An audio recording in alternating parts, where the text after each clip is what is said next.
Bat and ball games and brick breakers have been around since the dawn of the video game medium, and Kabonk is the latest game from indie developers Spark of Chaos, and I think it's their debut game as well, to take a look and try and put their hand in the brick breaker ring. This game contains 50 base levels, but then a variety of extra challenge levels and an endless mode, complete with online leaderboard if you want to. And the whole game is moved around in using your paddle as if you're moving through a dungeon. And I really like the way how the menus are designed so that you can kind of slink your way through blocks of 5 levels, going in through the gate, which then sets off the level, and then you can kind of try and beat it in the quickest time possible. You've got mouse or controller controls for this. I personally found the mouse control easier, which is quite unusual for me, but it felt right from the hand-eye coordination perspective. But there are sensitivity options in the menu so that you can try and fine-tune your controller or mouse control however you see fit. The game is Nippy though, and that's not just your paddle, the balls are too. And there's tons of different power-ups and also different types of bricks that you have to take advantage of and really understand how the level is going to play out when you go around these different layouts. You've got your traditional bricks, they all have different colours, that depicts how much health they've got left. And then there are like glass see-through bricks that you can't see, and that always catches you by a surprise when you smash them. There's also invincible metallic bricks, which can only be broke when you've got the sun ball power-up that will just blast through everything because it's on fire. And you've also got not just bricks, but orb balls that will usually move around on predetermined paths. So you've got to not just hit what's stationary, you've got things moving around as well. And you've got boulders that then break down into bricks and so on and so forth. And because not everything is always tethered, sometimes stuff will start to detach from itself and start moving around a bit, and you need to be careful of that too, because quite often they'll start moving towards you, which then gives you less time to react. One of the key things with Kabonk is the plethora of power-ups that are in this game, and there's loads.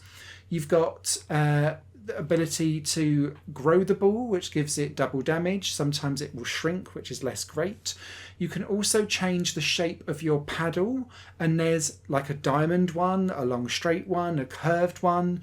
You can make your paddle gluey as well, so that you can then catch the ball and then trigger it to go in a certain trajectory if you want it to as well.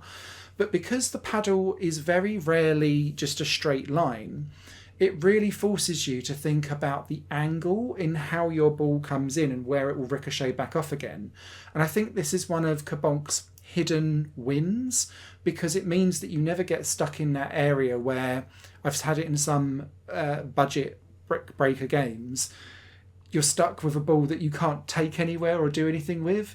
You can't help but move your ball in a weird and wonderful way with Kabonk because of the way how the bat is always shaped. You can also turn your ball into a ginormous flaming sunball, which I've mentioned earlier can smash through everything. But you can also have negative effects such as psychedelic hazes on things, or balls that act drunk and so they don't go in a straight line. Or you can make the entire playing field very icy, which then means that you kind of slip and slide past things and it doesn't stop properly. And there's also slowdowns as well. The game can keep up with itself even when you've got absolutely loads of power-ups going on, because what normally happens with Kabonk is a few power-ups will kind of trigger together, and once you get one it kind of breaks you out into the level, and then it's making sure that you can kind of keep all the balls in play whilst also collecting the power-ups to just keep being all-powerful and then get your fastest time on your personal leaderboard. Beyond the 50 main levels, there's then challenge levels, which act a little bit more like puzzles, actually, and I quite enjoyed those, although they do really test your hand and eye coordination, particularly the one that flips the screen and reverses the controls, so everything's back to front. I've really struggled with that one, thank you devs.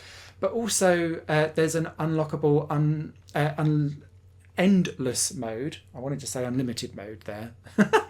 Endless mode, where you are going up against an online leaderboard, and you don't have to smash all the bricks, it's just that they keep going down to a certain level and then vanish, a bit like an angry version of Tetris. But because there's so much on the screen coming towards you, it means you've got to really be on your wits to keep your 3 lives at hand.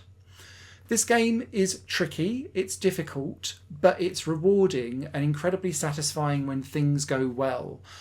Yes, there are some fluky luck that's involved, particularly around power-ups and making sure things all chain together, but there's always something going on in this game, and new designs and new layouts and new kind of like energy pulsators that will blow your ball out to certain trajectories. Or you can slice the ball with your paddle and it does like a little ricochet boomerang shot, which is quite cool and satisfying to do as well. There's just a lot going on here that I very thoroughly enjoyed.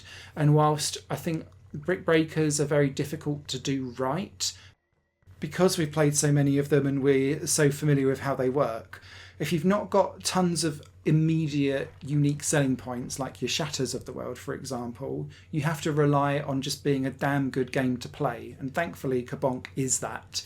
And it's one that I definitely recommend for those arcade old people, old gamers like me, who enjoy these kind of arcade throwback coin-op classics. Kabonk is out on the 10th of October.